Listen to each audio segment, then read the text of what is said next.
Bloomberg Audio Studios. Podcasts, radio, news. This is the Bloomberg Surveillance Podcast. I'm Jonathan Ferro, along with Lisa Abramowitz and Anne-Marie Hordern. Join us each day for insight from the best in markets, economics and geopolitics. From our global headquarters in New York City, we are live on Bloomberg Television weekday mornings from 6 to 9 a.m. Eastern. Subscribe to the podcast on Apple, Spotify or anywhere else you listen. And as always, on the Bloomberg Terminal and the Bloomberg Business app.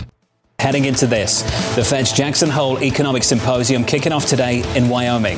Kansas City Fed President Jeffrey Schmid saying officials will be closely watching inflation data ahead of next month's interest rate decision. He spoke with Bloomberg's McKee just yesterday.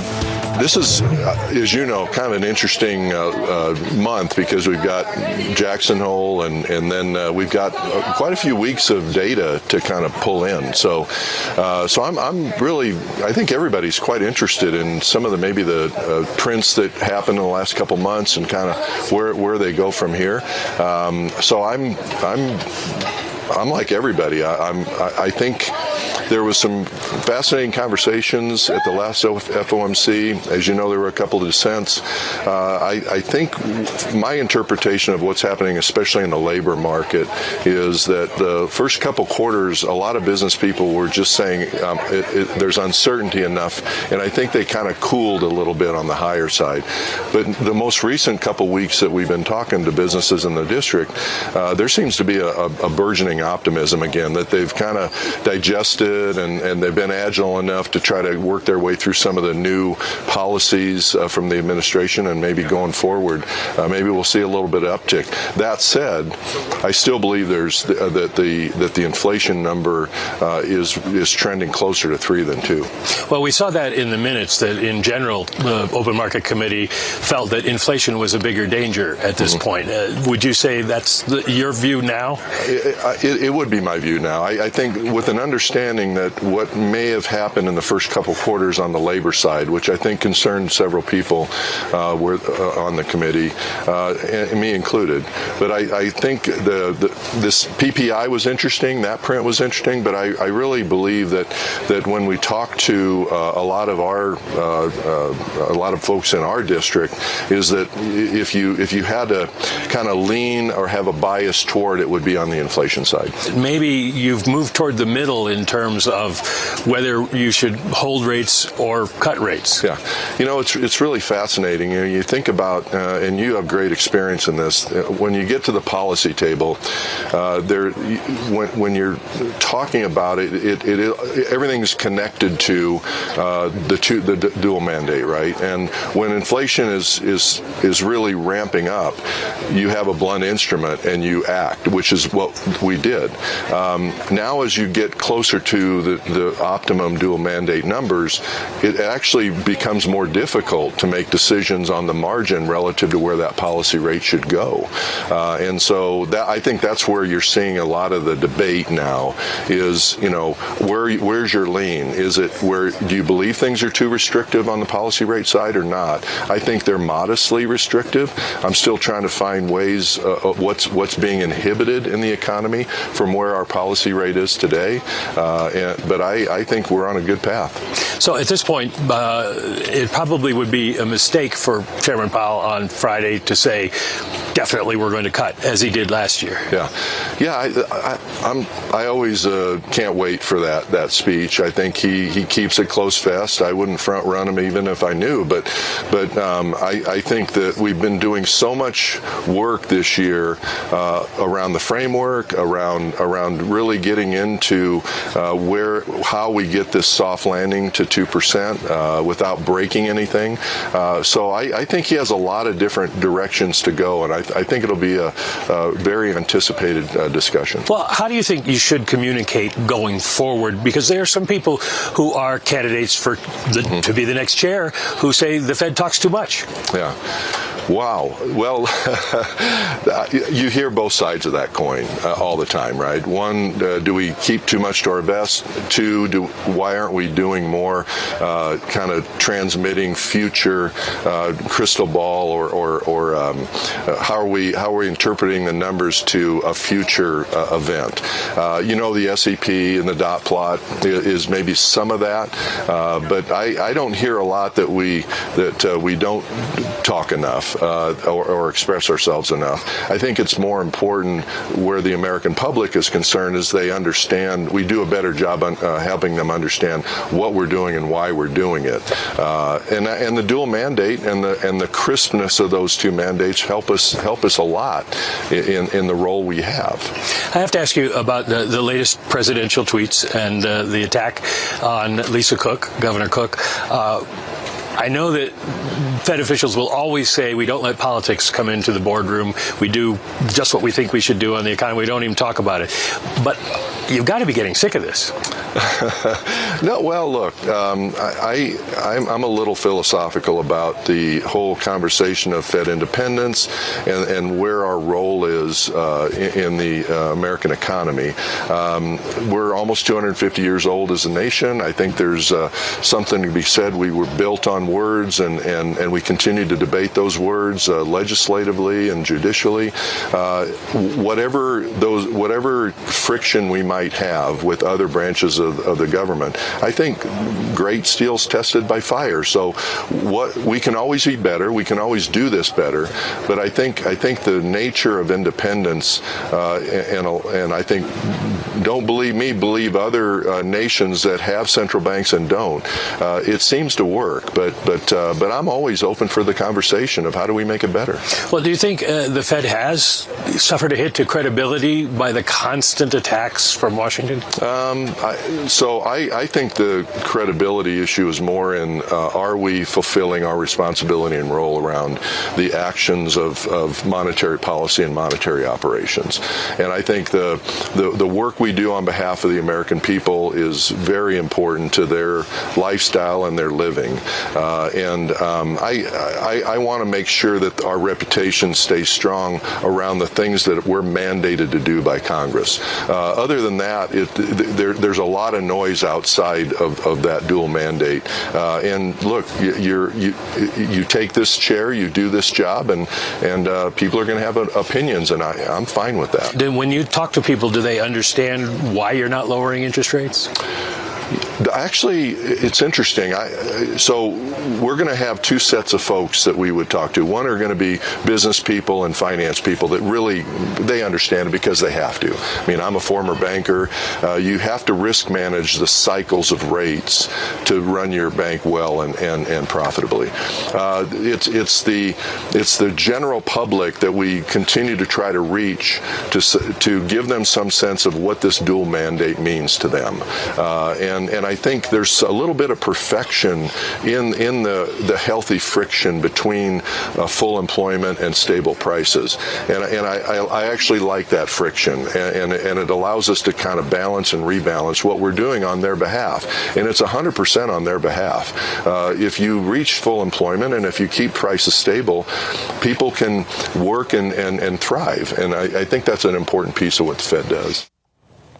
That was the Kansas City Fed President Jeffrey Schmid sitting down with Bloomberg's Mike McKee. It is 5:30 a.m. in Jackson Hole, Wyoming. Sunrise in about 45 minutes or so. Mike McKee's safely and comfortably in his hotel room, I believe. Mike, good morning to you, sir. Fantastic exchange as always. This line stood out for us all. If you had to lean or have a bias towards, it would be on the inflation side. Will Chairman Powell be in the same boat tomorrow? He's probably in the same boat. The issue is whether he will talk about it at length enough for us to know where he lands. And I think he's going to try to avoid that because at this point, they don't know what the next data are going to show.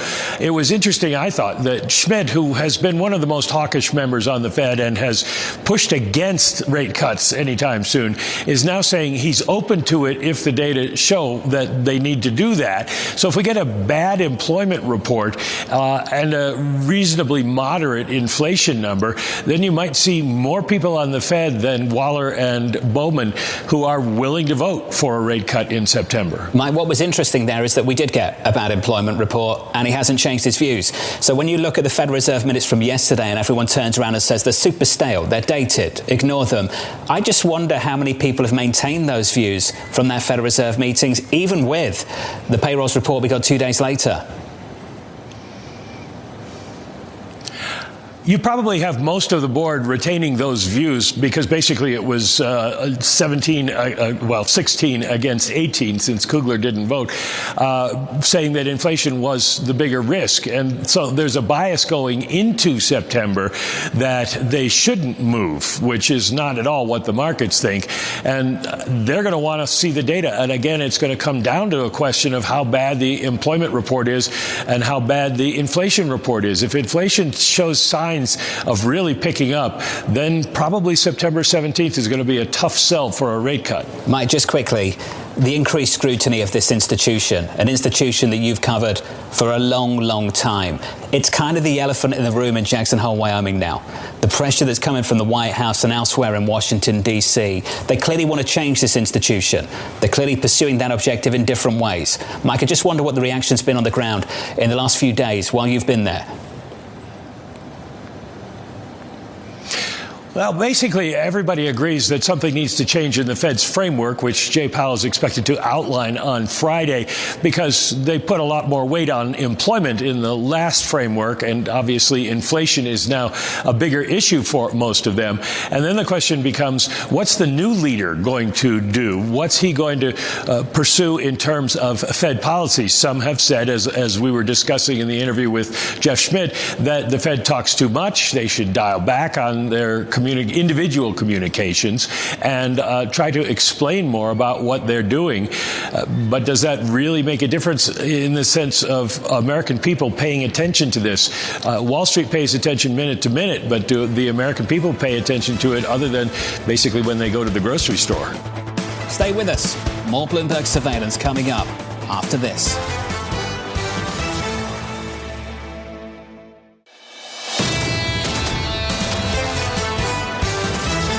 The Federal Reserve heading into Jackson Hole, facing down upside risk to inflation and downside risk to employment. The minutes from the Fed's last meeting indicating, quote, a majority of participants judge the upside risk to inflation as the greater of these two risks. The former Fed Governor Betsy Duke joins us now for more. Betsy, welcome back to the program. It's good to lean on your experience, as always. Let's just start with the premise of the issue. Do you believe that we do see a dual mandate in conflict? I'm not sure it's quite in conflict yet. When you look at the unemployment numbers and you go back to the last projections that the Fed did, the median participant thought that the long-term rate of unemployment would be a 4.2, which is exactly where we are. So I'm not sure that the number of jobs created because of supply-side issues, as you were discussing, is enough to consider that out of whack. So, Betsy, going into this speech from Chairman Powell, I just wonder how much has actually changed for him since we got that payroll report a few Fridays ago. I don't think a lot has changed. The payroll numbers are the most unreliable indicator that you get because they're so frequently revised, and the revisions, I think the average revision is 100,000 jobs. So that is huge. I'll tell you one story. When I was at the Fed with Jay, and we were discussing launching QE3, and there was a lot of concern amongst Jay, myself, and Jeremy about launching QE3, and we got a bad payroll number. We launched QE3. A year later, when you look at how that number had been adjusted, it would not have justified launching QE3 at all. So then, Betsy, this time around, if he's having to deal with those inputs, but then also having to deal with Muslim, Daley, ironically Cook, who have all turned more dovish, does Powell necessarily need to incorporate those views when he speaks? Does he need to also have some of that dovish lean incorporated into his outlook? Because some of the rest of the FOMC is going there. he is always aware of where every member of the FOMC is, because the job of the chairman is to lead. It's not to set policy and force everybody to agree. The job of the chairman is to lead and to know where all of the participants, all the members of the FOMC are at any given time. If his speech, though, also has to do with cementing his legacy, Betsy, considering where we go from here, considering there will be a new Fed governor in 2026, you know the man well. What do you expect that to look like from Powell? What does it sound like to have a Fed chair who tries to come out and defend independence and have that legacy, but without provoking the politics of the moment and the White House? So I think Jay Powell, in terms of his legacy, is looking at what happens to his mandate, what happens to inflation, what happens to employment, and how well does he manage that. It's not any single speech, and I would be shocked if he was viewing it that way. Betsy, do you think there is a bias when it comes to handling and targeting inflation over, say, the prospects for the labour market? Do you have a bias? Is there an inherent bias on the committee to prioritise one over the other? So everybody who comes on the committee ultimately gets labeled as a hawk or a dove. I don't think it's that clear cut. I think, for myself, I probably do have a bit of a bias on inflation because, I started my career in the 70s and the Volcker years when inflation was just out of control. But I don't think there's a real bias inside the room one way or the other. It's more a matter of which one seems the most difficult to manage at the time. And what do you think is the most difficult to manage right now? I still think inflation is much more difficult.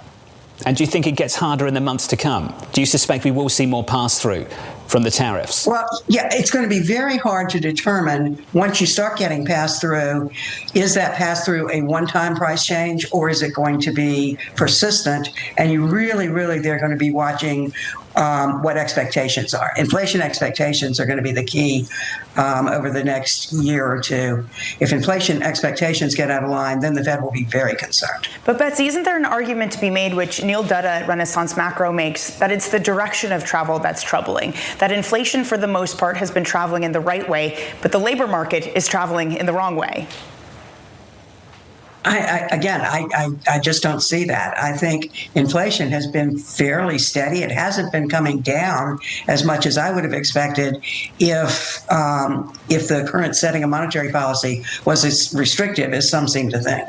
So, Betsy, just bringing it all back around about what we're going to get from the Fed governor tomorrow, do you expect there to be any change for how we view where the path of policy is after we hear from Jay Powell, or will tomorrow be inconsequential as far as that goes? If where we means where we, the media, where we investors think policy is going, I think there may be a change because I don't see any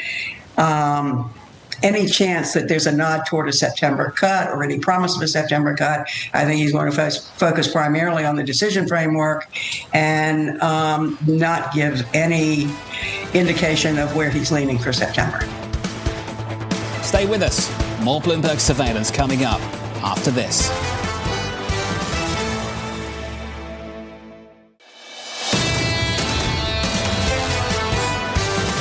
Stoltzfus of Oppenheimer, the biggest bull on Wall Street, writing some profit taking without FOMO is to be expected. With Powell's address on Friday, a catalyst capable of moving the direction of the market. John joins us now for more. John, good morning. Good morning, John. How are you explaining the last few days to clients? Well, I would say very simply, it is to be expected that after a tremendous run-up from the lows on April 8th that were tested, and then all of a sudden we came back very powerfully over the course of, I guess, the last 3 weeks or so. You can't go up every day, and we've got a great catalyst for bears, skeptics, and nervous investors to take profits without FOMO right now, or fear of missing out, amidst what's likely a secular bull market, because you have the Fed on Friday at Jackson Hole. Then beyond that, everybody's looking for the first week in September where you get the jobs number. What's the story going to be? Are we going to get another set of worrisome revisions? Is it going to be a big miss in terms versus expectations? And all that really in the process of some really heavy-duty transitions related to technology and innovation, related to AI, as well as an administration administration that really, for all the criticism it gets in some ways, is dealing with cans that have been kicked down the proverbial road for decades by both sides of the aisle. And so with that kind of uncertainty, what happens is you get some turbulence in the market. But we say, you don't want to buy the dips just blindly. You want to look for babies that get thrown out with the bathwater.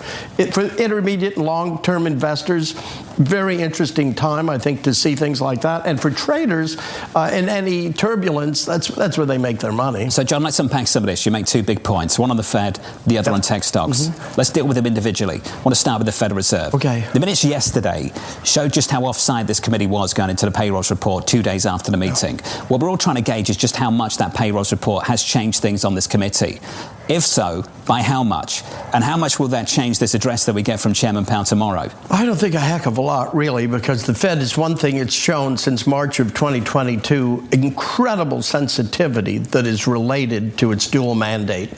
So there'll be some kind of a balance here, because the dual mandate is relatively simple in concept, difficult to implement and practice, but essentially provide an interest rate regime that is conducive to sustainable growth without untoward levels of inflation, and on the other side of that, without overturning the apple cart for the jobs market. So I think, we still expect a 25 bips cut in September. We could even see a pair of cuts this year with something in December, another 25. I don't think they're going to cut a lot, but I think they make another down payment for both Wall Street and Main Street to show that indeed the Fed hike cycle is beginning to end, if not at the same pace everybody wants. And the independence of the Fed, John, I think is an imperative. I think Powell has done an excellent job. He missed it before March of 2022. Then he got on the case. They've raised rates 11 times, been on pause, I think, for something like 14 times or so in terms of the FOMC meetings, and no recession yet. Extraordinary, and now it's going to be, he's walking the tightrope, like Leon Russell might have said. By the way, apparently there's a Wall Street Journal story that said Powell swims 3 times a week and has a personal trainer to try to relieve some of this stress. So I guess it's working to your point. But John, if we get a Powell who doesn't enforce a 25 basis point cut, if odds of a cut go to something like 50% from 80% right now, how bad is that for stocks? You'd get. In short term, you're going to get volatility, but the trend is fairly clear of where we're headed. I mean, when you consider that, what was it, in 2021, we had 9.7% inflation versus 1.4% inflation based on what BLS was saying. It's remarkable. We're now around somewhere, but depending what gauge the Fed uses, somewhere around 2.8 to 3% inflation, whether you take CPI core, or you take it on the headline. Remarkably done, and he's a tough guy. He's an attorney. He's a former private equity guy. This is not a shrinking violet, and a good match for the administration. And the administration is used to high leverage. It's based on real estate and making the art of the deal. And what we like to say is when we look at a 10-year Treasury around 4%, from a historical perspective, going all the way back probably to the Venetians, 4% for borrowing for a 10-year period makes a lot of sense. I guess this is part of the thing of what we've been seeing the past couple of days, though. Some people have looked at tech selling off and gotten excited that it might mean finally a rotation is happening, that unloved parts of the market, to your point, the babies with the bathwater, can finally be bought. But how necessary is it to get cuts in force, not just 25 and 25 and then pausing, but real cuts to bring us something to neutral or below neutral to see that broadening out? Oh, I think we've already seen the broadening out, Danny. If you consider, I'm just looking at the SPX L1 on GRR on a Bloomberg.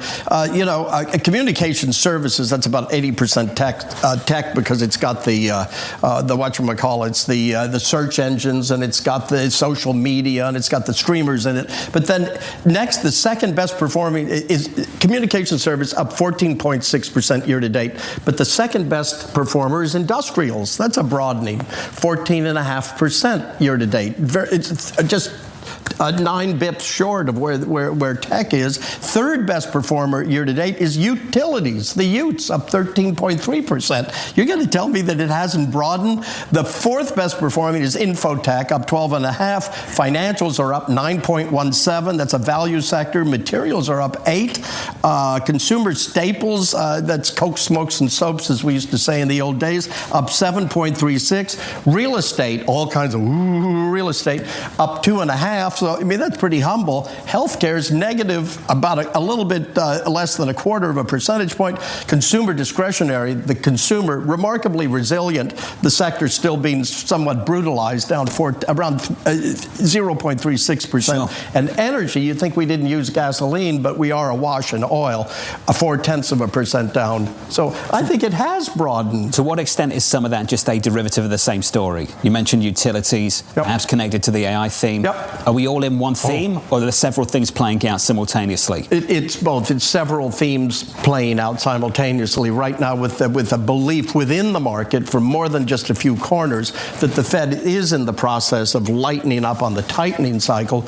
Utes are less exposed to being considered a bond market proxy, a bond proxy. So the yield will look more attractive as rates come down at the Fed. Even short end of the curve is their competition a lot of the time. Then for industrials, we're just about to build all these factories and all these fabs, smokeless fabs and stuff. With that, you're going to need a lot of industrial equipment. Whenever I travel anywhere in the United States, every road is clogged with construction vehicles, bulldozers, backhoes, all kinds of stuff. There's always agriculture, and commercial aerospace, defense. I mean, there's a lot of stuff happening, and financials should do better as the yield curve it steepens to a more traditional sense. What's more traditional? What are you expecting? Well, I mean, you'd probably expect it. Right now, I think we're pretty close to it, with the 30-year almost at 5. It should probably be at 5.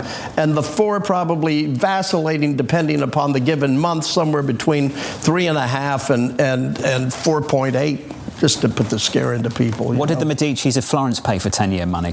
Pardon? What did the Medicis of Florence pay for 10-year money? Since you mentioned the Venetians. Well, obviously, I looked at the Venetians. It depends what we read. I'll have to think about the Venetians. You're going to send me back. I'll have to talk to Tom Keene about that. TK probably knows. He probably does. Tom probably knows. Stay with us. More Bloomberg surveillance coming up after this.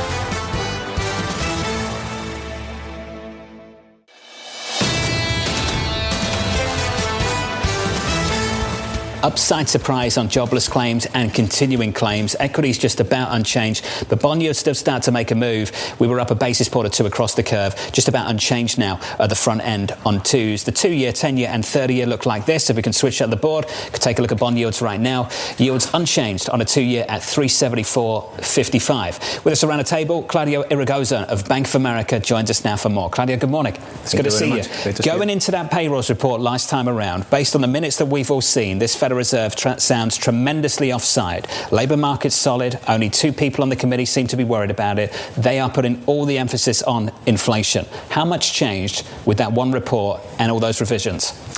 I think the most important thing to think about the labour market is to think in terms of unemployment rates and vacancy ratios, because you're having also a supply shock, which is the tightening of immigration, that makes the reading of payroll a little bit tricky, because you can have a supply-driven reduction in payrolls that doesn't increase unemployment rate, and therefore the Fed should not overreact to that revision. It's going to be interesting how Powell frame it tomorrow. I think Powell tomorrow probably will tell the market that September is not a done deal, because this is a stagflationary environment. It's going to be probably lower activity, probably higher inflation, and the Fed will have a tough job deciding which one to sort of not ignore, but which one to pay more attention to. Claudio, you though say no cuts. You make the case for no cuts this year, but there are plenty of people who look at this labor market and say, sure, supply is playing a role, but still you're finding companies who are not hiring people. Just look at the continuing claims, that the trend is one of weakening, and that in itself necessitates cuts before it's too late. What do you say to that? I would say that companies are facing a lot of uncertainty.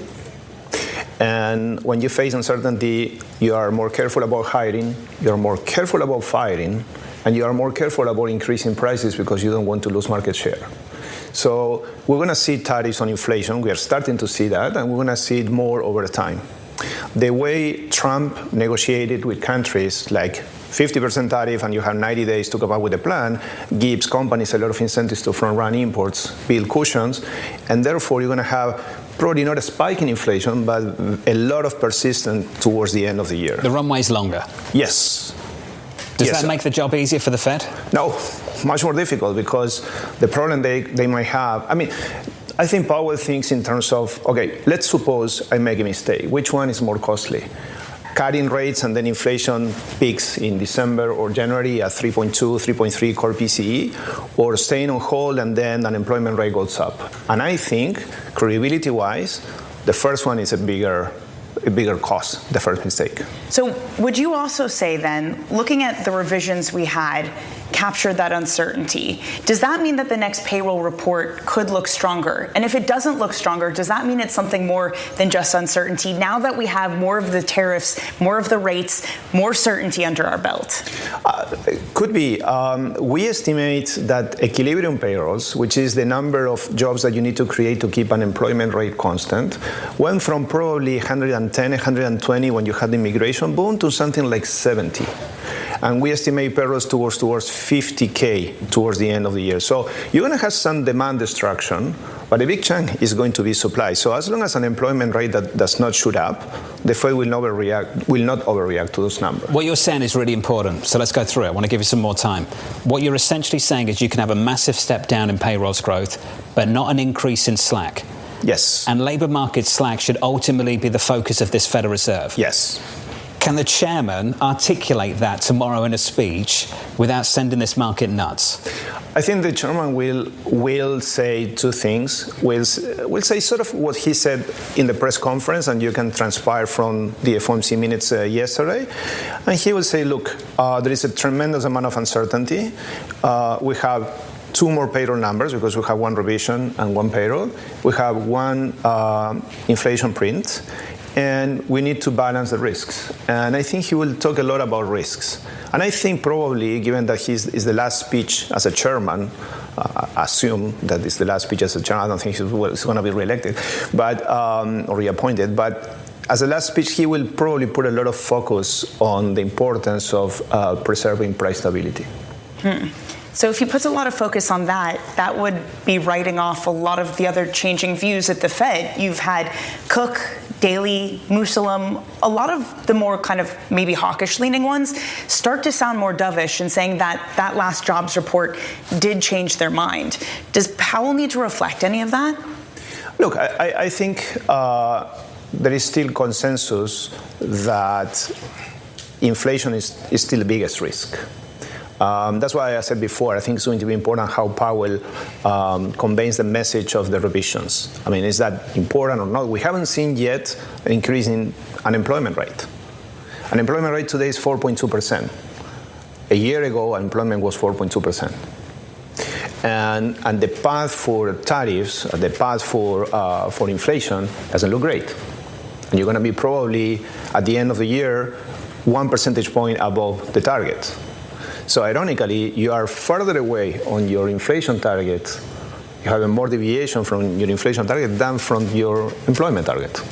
So if you do have a Fed, though, that decides to cut, and they're cutting because of labor market weakness, that to what you're saying is more due to the supply side, that cuts don't actually help, what happens at that point? How big of a policy mistake would it be to cut in this environment? We want to see right away, 2 months later, what happened to inflation and to the labor market. But I ask this, I'm a company. I have a lot of uncertainty. I don't know how the rules of the game are going to look like 6 months from now. I'm not going to invest because interest rates are 75% basis point lower? Probably not. So you risk the dynamics of inflation expectations, and you're not going to gain much in terms of employment, setting politics aside. This is the Bloomberg Surveillance Podcast, bringing you the best in markets, economics and geopolitics. You can watch the show live on Bloomberg TV weekday mornings from 6 a.m. to 9 a.m. Eastern. Subscribe to the podcast on Apple, Spotify or anywhere else you listen. And as always, on the Bloomberg Terminal and the Bloomberg Business app.